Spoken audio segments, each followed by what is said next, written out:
Olá, pessoal! Hoje estudaremos um pouco sobre as principais funções do sistema endócrino.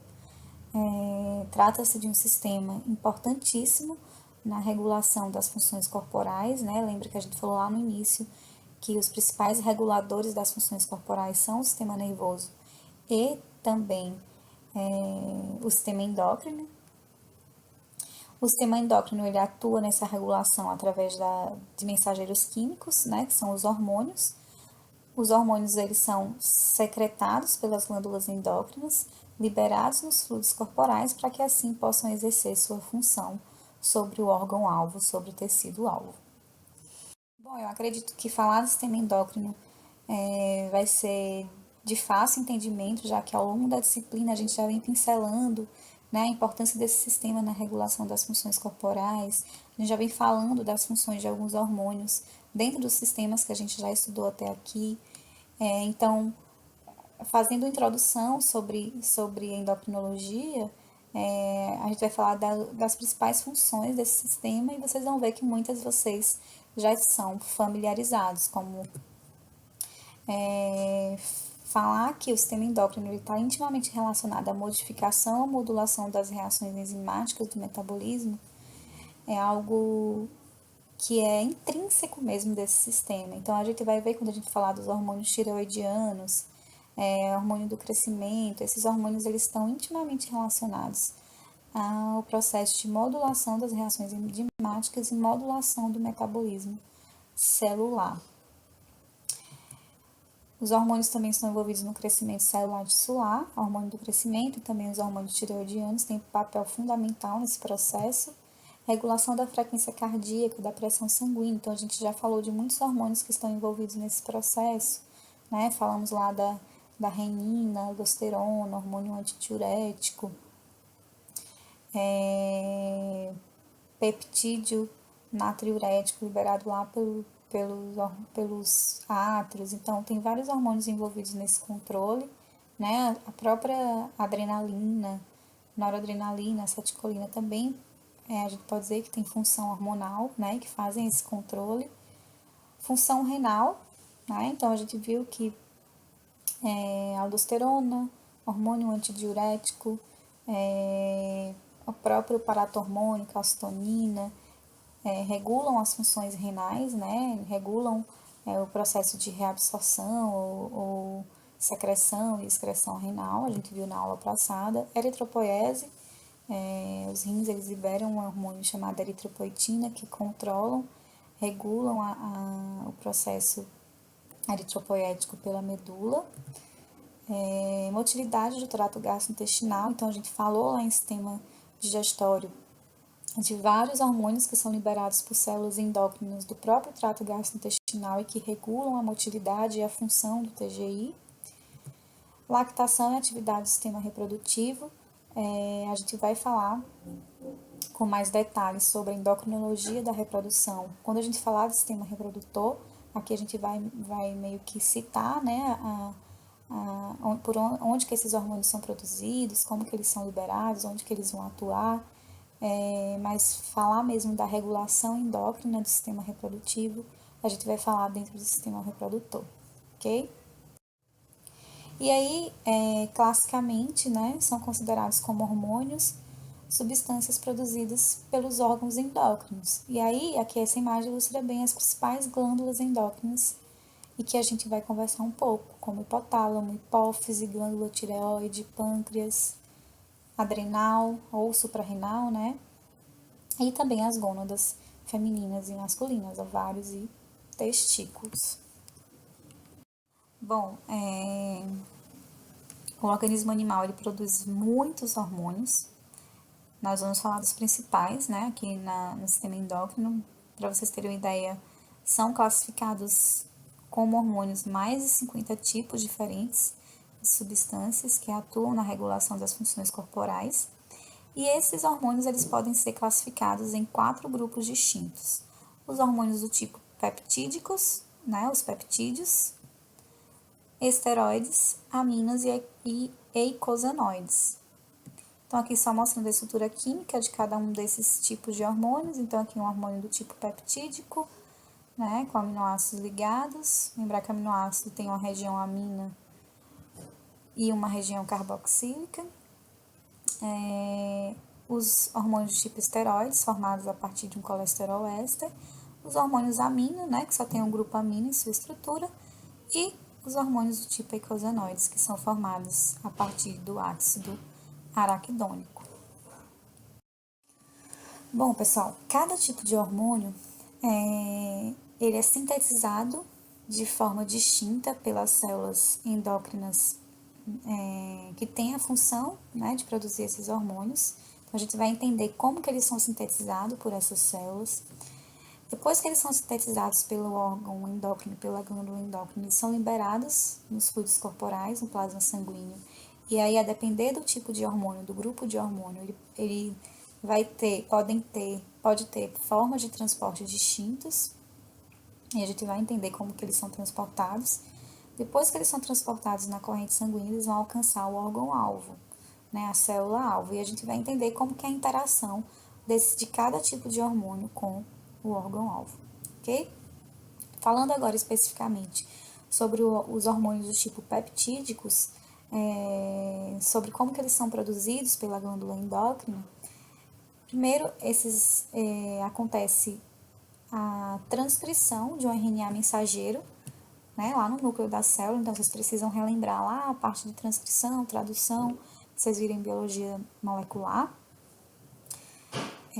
Então, lá no núcleo da célula, a partir de uma região do DNA que é específica, né, para a produção de uma proteína, que no caso aqui a proteína de interesse é o hormônio, vai ser então transcrito um RNA mensageiro, e esse RNA mensageiro vai ser traduzido por um ribossomo, formando o hormônio. Só que o hormônio ele não é traduzido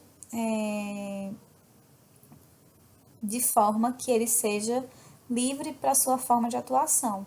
Essa tradução inicial produz um pré-pró-hormônio.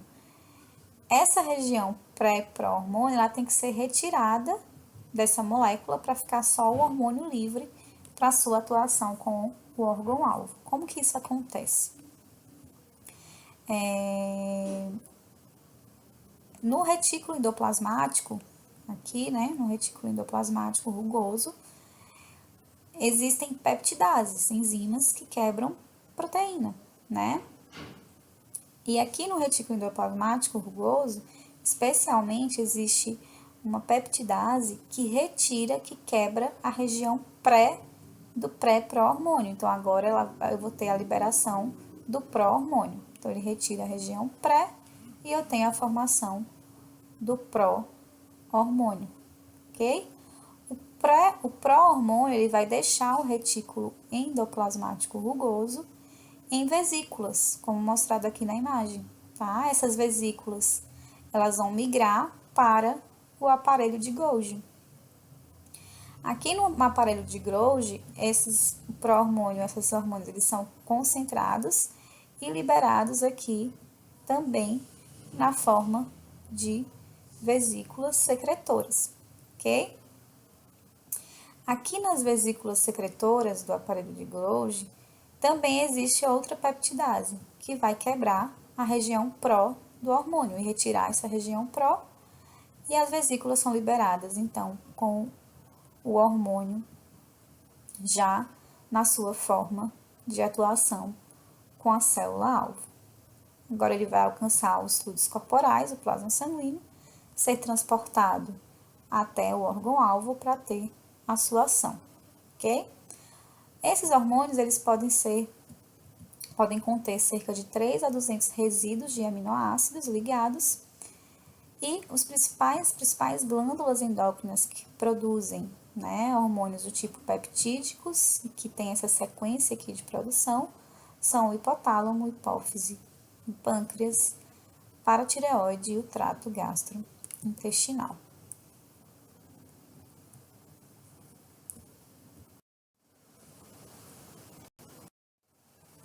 Bom, agora vamos entender um pouco como que os hormônios esteroides são produzidos. Como a gente viu lá, o hormônio esteroide, ele tem como estrutura base, né, o colesterol. Então, essa molécula, esse composto, ele vai sendo modificado dentro da glândula endócrina, que contém enzimas específicas para essa modificação, seja de hidroxilação, adição de um grupo cetona. Então, essas reações vão acontecendo dentro dessas glândulas, das células de cada glândula, que tem enzimas específicas para resultar na produção do hormônio de interesse. Quais são as glândulas que produzem hormônio do tipo esteroide? São o córtex da glândula suprarrenal, que produz a aldosterona e o cortisol, então a aldosterona e o cortisol são hormônios esteroides, e as gônadas, os ovários e os testículos, que vão produzir testosterona e os estrógenos, também a partir de uma molécula de colesterol. Aqui nessa imagem mostra um exemplo da produção do cortisol lá pela córtex da suprarrenal, que é muito parecido com as outras glândulas, que produzem também hormônios esteroides, só muda um pouco quais são as enzimas envolvidas nesse processo, né, para culminar na produção do hormônio de interesse. Então, vejam aqui que a gordura entra na célula, né, geralmente na forma de colesterol éster. Esse colesterol éster é clivado, liberando o ácido graxo, ficando somente o colesterol. O colesterol entra aqui na mitocôndria e sofre uma reação enzimática dentro da mitocôndria até formar a pregnenolona. Essa reação aqui é comum para todas as glândulas, tá? Então, a partir da pregnenolona, essa pregnenolona ela vai para o retículo endoplasmático e lá outras enzimas vão modificando essa pregnenolona, nesse caso aqui até o desoxicortisol, que volta para a mitocôndria para ser convertido a cortisol. O cortisol então sai da mitocôndria, alcança o citoplasma da célula e depois segue pela membrana da célula direto. Vejam que por ser um hormônio a partir de um colesterol, ele tem caráter lipídico. Se ele tem caráter lipídico, ele consegue atravessar a membrana plasmática por difusão simples, né? Por conta da mesma característica da membrana, e assim ele é liberado no plasma sanguíneo para ser transportado até o órgão-alvo, onde ele vai ter, até as células-alvo, onde ele vai exercer sua função, ok? É importante falar que os hormônios do tipo esteroide, eles não são armazenados dentro da glândula. Ao passo que eles vão sendo produzidos, eles já vão sendo liberados no plasma sanguíneo. Eu não falei para vocês, mas os hormônios do tipo peptídicos, eles podem ser produzidos e eles podem ficar armazenadinhos nas vesículas dentro das glândulas e serem liberados a depender da necessidade, né, do organismo animal. Então, hormônios peptídicos podem ser armazenados, hormônios esteroides não. Ao passo que eles vão sendo produzidos, eles já vão sendo liberados no plasma sanguíneo, ok? Então, aqui você está falando exatamente o que a gente já comentou. Então, o tipo de hormônio esteroide que é sintetizado depende da presença de enzimas específicas dentro de uma célula em particular. Então, cada glândula vai ter a sua característica, né? Vão ter suas enzimas específicas para a produção do hormônio ao qual ela é especializada, ok? Bom, pessoal, outro grupo de hormônios são os do tipo aminas. Esses hormônios, eles são produzidos tanto lá na medula adrenal, né, as catecolaminas, como a epinefrina ou adrenalina. Temos também, dentro desse grupo, os hormônios tireoidianos, T3 e T4, produzidos pela glândula tireoide. Esses hormônios são produzidos a partir de um aminoácido não essencial, que é a tiroxina. Como ele não é essencial, ele tanto pode ser ingerido na dieta quanto pode ser produzido pelo próprio organismo. A tirosina ela é produzida lá no fígado, a partir da fenilalanina. Esse hormônio, então, alcança as glândulas, né, endócrinas, e no caso da glândula tireoide, ela liga cada molécula de tirosina, cada aminoácido desse, pode se ligar até duas moléculas de iodo, tá? E essa ligação é feita lá pelas células da glândula da tireoide. O hormônio tireoidiano, ele é composto por duas moléculas de tirosina ligadas podendo essas moléculas estarem ligadas a 4 iodos. Nesse caso, nós temos o hormônio tiroxina, que é o T4, ou a 3 moléculas de iodo. Aí, nesse caso, nós temos a triiodotironina, que é o hormônio T3, ok? Esses são produzidos, podem ser armazenados dentro da glândula e liberados na corrente sanguínea, dependendo da necessidade do animal, para atuar no órgão-alvo. Os hormônios tireoidianos, T3 e T4, por essa estrutura os tornam lipossolúveis.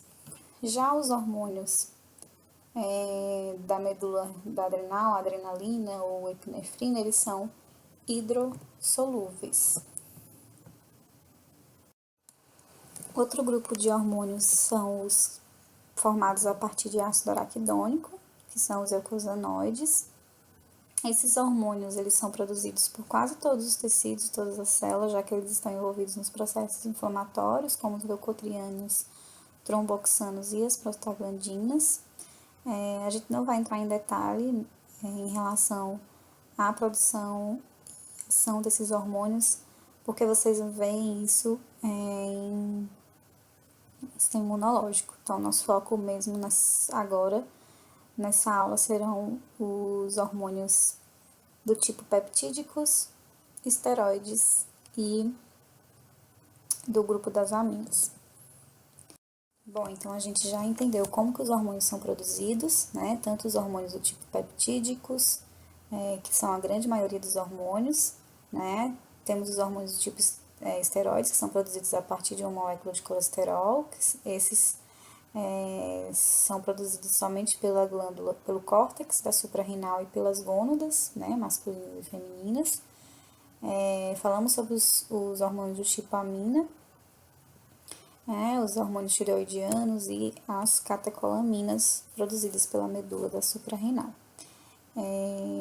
Os hormônios peptídicos e as catecolaminas são hormônios hidrossolúveis, ou seja, eles se dissolvem, são compatíveis com a água, né? Tem a mesma característica da água, são polares. Já os hormônios esteroides, que são produzidos a partir do colesterol, e os hormônios tireoidianos, eles são lipossolúveis.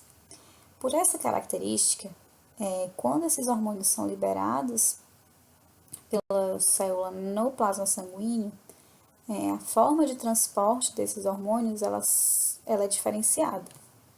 Então, os hormônios peptídicos e as catecolaminas, como são hidrossolúveis, eles conseguem, obviamente, serem transportados, dissolvidos no plasma, até alcançarem a célula-alvo, o órgão-alvo. Já os hormônios esteroides e os derivados da tirosina, que são T3 e T4, né, os hormônios tireoidianos, eles são lipossolúveis, logo eles precisam de proteínas que os transportem no plasma sanguíneo. As proteínas que fazem transporte desses hormônios no plasma até o órgão-alvo são principalmente as albuminas, né, que são abundantes no plasma sanguíneo. Só que essas proteínas, elas não têm alta afinidade por esses hormônios, elas não são específicas para se ligarem a esses hormônios. Mas, como elas estão em alta concentração no plasma sanguíneo, elas, mesmo não tendo essa alta afinidade, acabam tendo alta capacidade de transporte dos hormônios lipossolúveis. Existem proteínas que são específicas para transportar hormônios lipossolúveis, mas geralmente elas são produzidas em baixa quantidade pelas células. E aí, por conta de terem baixa quantidade, baixa concentração no plasma, elas têm baixa capacidade de transporte, tá? Então, a albumina é a que tem maior capacidade de transporte desses hormônios no plasma até o órgão-alvo. Lembrar sempre que quando o hormônio chega próximo à célula-alvo, ao órgão-alvo, ele tem que se desligar dessas proteínas, ele só vai ter a sua ação na forma livre, ok? Ou não ligada. Ok, então nós entendemos como que os hormônios são produzidos, como que eles são transportados, a depender do tipo, né, até a célula-alvo, e agora a gente vai entender como que acontece a interação do hormônio com a célula-alvo. Da mesma forma, o fato do hormônio ser hidrossolúvel ou lipossolúvel vai modificar a forma de interação do hormônio com a célula. Mas, independente da forma de interação, o hormônio ele vai encontrar receptores específicos, né, aqueles receptores do tipo chave e fechadura que se ligam especificamente com esse hormônio para que ele consiga exercer sua ação. Né? Então, receptores nada mais são do que proteínas presentes apenas na célula-alvo. Então, as células que modificam o seu metabolismo por conta da ação desses hormônios, elas vão ter receptores específicos para que esses hormônios possam se ligar. Por conta dessa alta especificidade, dessa alta afinidade do hormônio pelos receptores presentes na célula-alvo, é que mesmo os hormônios tendo baixa concentração no plasma sanguíneo, eles conseguem determinar a sua ação biológica, por conta dessa afinidade e alta especificidade. Vamos entender como acontece, então, a interação do hormônio com a célula-alvo do tipo lipossolúvel. Então, a gente já entendeu que o hormônio do tipo lipossolúvel ele é produzido lá pela glândula, né? Lembra que os lipossolúveis são produzidos ou pelas gônadas ou pelo córtex da suprarrenal, caem na corrente sanguínea, são transportados por proteínas ou proteínas específicas ou pela própria albumina do sangue até chegar na célula-alvo. Quando chega aqui na célula-alvo, esse hormônio ele é liberado, né? Ele se dissocia da proteína que estava transportando e como ele é lipossolúvel e a membrana da célula-alvo também é lipossolúvel, esse hormônio ele entra por difusão simples para dentro do citoplasma da célula. Quando ele chega no citoplasma da célula, ele encontra receptores específicos para ele, uma ligação altamente específica, do tipo chave e fechadura. Quando o hormônio se liga de forma específica ao seu receptor, acontece a ativação desse complexo, né, hormônio-receptor. Esse complexo alcança o núcleo da célula-alvo e estimula essa célula-alvo a transcrever um RNA mensageiro, que depois será traduzido no ribossomo para uma proteína que terá efeito biológico desejado pela ação desse hormônio.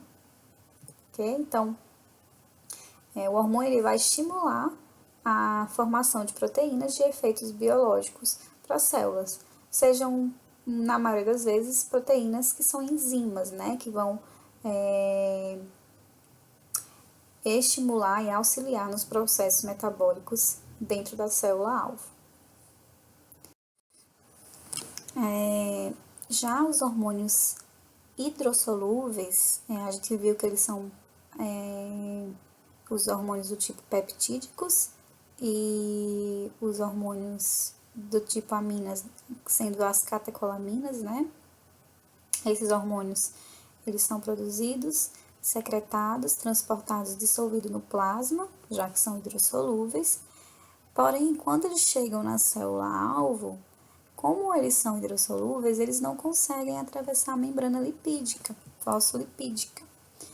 Logo, os receptores para esses hormônios, eles estão na membrana da célula-alvo, também receptores de forma específica. Mas vejam que o hormônio, ele não tem uma ação direta dentro da célula. Ele vai ativar uma cascata bioquímica dentro da célula, que vai produzir um segundo mensageiro, e esse segundo mensageiro é que vai ter a ação metabólica desejada.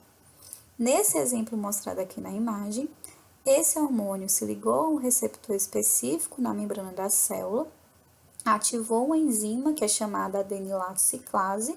A adenilato ciclase, quando ativada, quebra ATP, formando AMP cíclico, que é o monofosfato cíclico.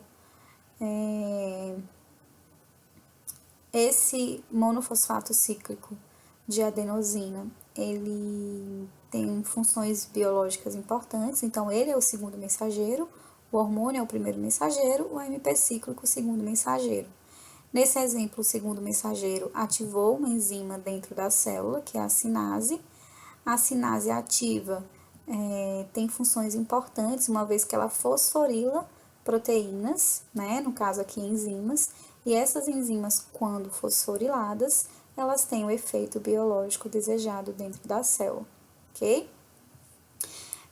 Aqui é um exemplo de segundo mensageiro, mas tem hormônio que pode ativar a fosfolipase C, que vai estimular a quebra de trifosfato, de fosfolipídio de membrana em trifosfato de inositol e diacilglicerol, né? O IP3, lembra que a gente viu isso lá em sistema nervoso autônomo. O IP3 ele vai estimular a liberação de cálcio do retículo endoplasmático, que vai estimular a contração muscular lisa. Então, dependendo do hormônio, outros efeitos biológicos podem acontecer dentro da célula a partir da produção de um segundo mensageiro, já que o hormônio ele não consegue ter ação direta dentro da célula, porque ele não consegue penetrar dentro da célula. Então, a partir da ligação dele como primeiro mensageiro num receptor da membrana da célula, isso vai ativar uma cascata bioquímica, nesse caso aqui com produção do segundo mensageiro, que é o AMP cíclico, né? E o AMP cíclico ativou uma enzima importante dentro da célula, a sinase, que fosforila enzimas para que elas tenham ação biológica no metabolismo celular. Bom, pessoal, de forma geral, muitos hormônios, eles são estimulados ou não, né, a serem produzidos, a depender de mecanismos de feedback negativo. Essa imagem ilustra o processo de produção e secreção de hormônios importantes nos processos metabólicos dos tecidos, e geralmente eles seguem essa regra aqui, tá? Mostrado nessa imagem. Então, nós temos o hipotálamo, né, que é a glândula mestra. O hipotálamo, ele libera hormônios chamados hormônios liberadores. Esses hormônios liberadores vão via vasos sanguíneos alcançar a adenipófise ou hipófise anterior. A hipófise anterior, por sua vez, ela tem glândulas, né, células glandulares que secretam vários tipos de hormônios. Essas células glandulares, por sua vez, vão secretar outros tipos de hormônio, a depender do hormônio liberador que a estimulou. Esses hormônios caem no plasma sanguíneo, são chamados hormônios tróficos. Eles vão alcançar outras glândulas endócrinas fora do sistema nervoso central, que são as suprarrenais, as gônadas e a tireoide. Então, esses hormônios tróficos, quando estimulam as suprarrenais, vão estimular que essas glândulas produzam hormônios que vão agir no órgão-alvo, né? Como, por exemplo, a aldosterona, a cortisol, tá? Os hormônios tróficos da adenipófise também vão estimular as gônadas a liberarem os estrógenos, no caso do macho, a testosterona. Os hormônios tróficos também podem estimular a tireoide, ao liberar, por exemplo, os hormônios tireoidianos. Esses hormônios vão ser secretados também no plasma sanguíneo e esses sim vão atingir os órgãos-alvos para terem o efeito biológico tecidual desejado. A concentração desses hormônios liberados pelos órgãos-alvo no plasma sanguíneo é que vão fazer feedback negativo com o hipotálamo. Então, se esses hormônios tiverem alta concentração no plasma, o hipotálamo vai liberar menos hormônio liberador.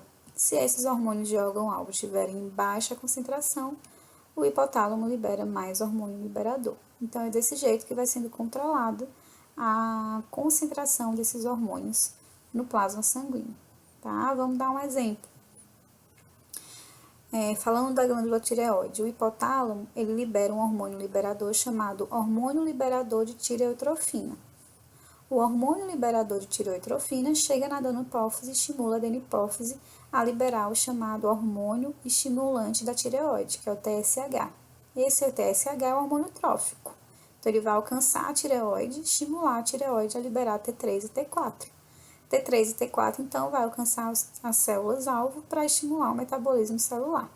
A concentração de T3 e T4 no plasma sanguíneo é que vai fazer feedback com o hipotálamo, né? Se ele estiver em alta concentração, o hipotálamo libera menos hormônio liberador de tireotrofina. Se estiver em alta concentração, o hipotálamo libera Desculpa, se estiver em baixa concentração, o hipotálamo libera mais hormônio liberador. Então, sempre desse jeito que vai acontecer a ação desses hormônios, o estímulo de liberação ou não desses hormônios pelos mecanismos de controle por feedback. Outro exemplo, o hipotálamo libera um hormônio chamado hormônio liberador de gonadotrofina. O hormônio liberador de gonadotrofina estimula outros tipos de célula aqui da hipófise anterior a liberar o hormônio folículo estimulante, que é o TSH, e o LH, hormônio luteinizante. Esses dois hormônios são os hormônios tróficos, que vão alcançar as gônadas. As gônadas vão liberar, a depender, né, se for do macho ou da fêmea, estrógenos, andrógenos. Esses hormônios vão cair na corrente sanguínea e vão fazer feedback negativo com o hipotálamo. Via de regra, a gente vai ver que na fêmea pode acontecer um pouquinho diferente, mas via de regra é assim que acontece, ok? Então, de forma geral, o controle da liberação, né, e secreção de hormônios está ligado aos mecanismos de controle por feedback, sendo que o hipotálamo é a glândula mestra que controla todo esse processo. Existem glândulas que podem ser estimuladas a liberar hormônios fora do controle de feedback. Glândulas que são estimuladas, por exemplo, pela luz ou pela falta de luz, como principal influência no ritmo, né? Chamado como processo, como um ritmo diurno ou noturno. Então, por exemplo, a glândula pineal, que secreta melatonina, que está relacionado com o estímulo do sono, né? Ela é estimulada com a ausência de luz, né? Existem animais, por exemplo, que o ciclo reprodutivo é muito influenciado pela quantidade de luz do dia, né? Então, a gente tem os chamados animais fotoperiódicos, negativos ou positivos, que o ciclo reprodutivo é estimulado ou quando acontecem dias mais longos ou dias mais curtos, a depender da época do ano, ok?